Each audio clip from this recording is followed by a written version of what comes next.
So, we've all gotten pretty used to AI that can chat with us, maybe write an email, or even whip up a cool image. But we are standing right on the edge of a massive, massive shift. We're moving from an AI that just talks to an AI that can act. And when an AI can actually take action in the real world, well, that changes the rules of the game completely. And this slide really nails the huge leap we're talking about. Over on the left, you've got the chatbots we all know. They give you text, but they don't have any real power. But on the right, that's Agentic AI. These systems don't just talk, they do. They can run tasks, change databases, and have a direct impact on business outcomes. It's kind of like the difference between a helpful librarian who can find a book for you and a fully empowered assistant who has the keys to the entire building. You see, this move from being a passive helper to an active agent is what makes this a whole new era.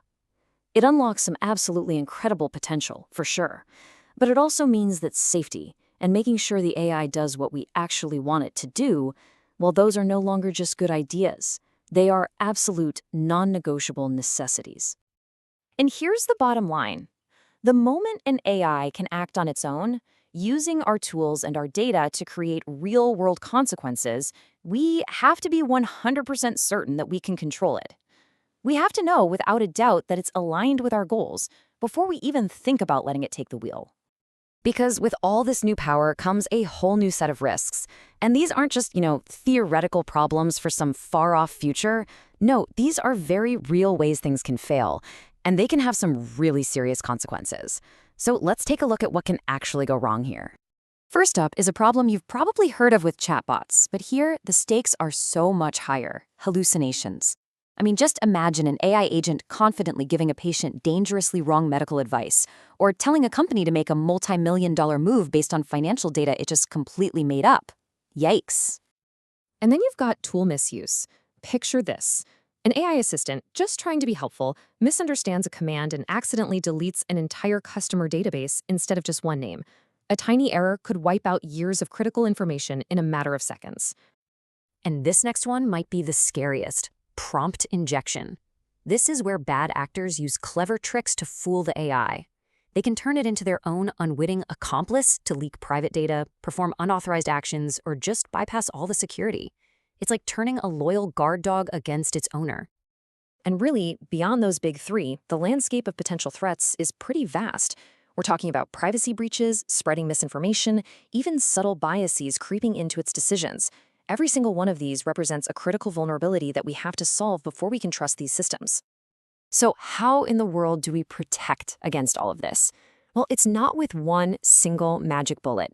It's by building a fortress with multiple layers of security all working together. Let's take a look at the blueprint. This right here is the defense in depth model. It all starts with the AI's core instructions, its foundation. And then we build outwards with more layers, like limiting the tools it can use, filtering its memory, setting up guardrails, and it all leads to the final and most important layer: a human in the loop. See, no single layer is perfect, but together they create a really formidable defense. The foundation of our whole fortress is something called the alignment prompt. Think of this as the AI's constitution. It's where we write down the fundamental rules: its purpose, its ethical boundaries, what it can and absolutely cannot do. This is our first and most critical step in shaping its behavior from the ground up. The next layer is all about limiting power. We don't just give the AI the keys to the entire kingdom. We specifically define which tools it's allowed to use, like, say, reading a database, while strictly, and I mean strictly, forbidding the dangerous ones, like the power to delete that very same database. Okay, but what happens when somebody tries to storm the fortress? An attacker might use a prompt just like this one. It's a classic jailbreak attempt. It's designed to trick the AI into ignoring all its safety rules and doing something it shouldn't. But our defenses have to be ready for that. The fortress is designed to check all inputs, to spot this kind of malicious attack. And it has a hard-coded rule that prevents the AI from ever changing its own core instructions. If it even suspects an attack, it blocks the action and flags it for a human to review. We also have to be incredibly careful about what the AI is allowed to remember.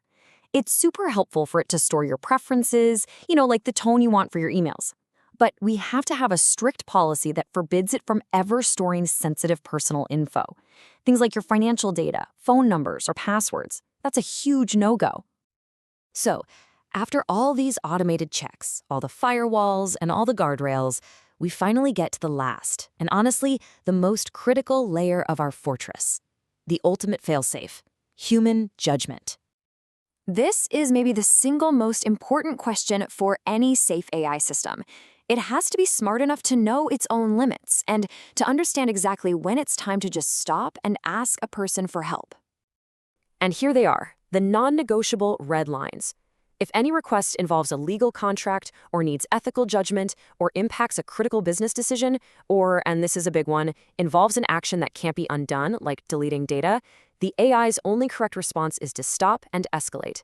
It has to get confirmation from a human before it does anything, period. So all of this brings us to the real takeaway. All of these layers, all these precautions, they're not just about preventing a disaster. They are about building the single most important thing that this technology needs if it's going to succeed, and that's trust. This quote just says it all, doesn't it? For the longest time, the big race in AI was all about making it smarter, more powerful. But the future? The future belongs to the AI that is the most trustworthy. Because all that power and intelligence is useless, heck, it's dangerous, if it's not guided by safety and aligned with what we actually value. And that trust is built on these 4 pillars. The AI has to be grounded in truth. It has to be respectful of the boundaries we set. Its actions need to be accountable and traceable. And maybe most importantly, it needs to be designed not to replace us, but to collaborate with us. Ultimately, as we're standing here at the dawn of this new age of AI that can act, the most important question isn't just what can it do, it's how can we make absolutely sure it does it safely? Because safety isn't some add-on or an optional feature, it is the absolute foundation upon which our entire future with this technology has to be built.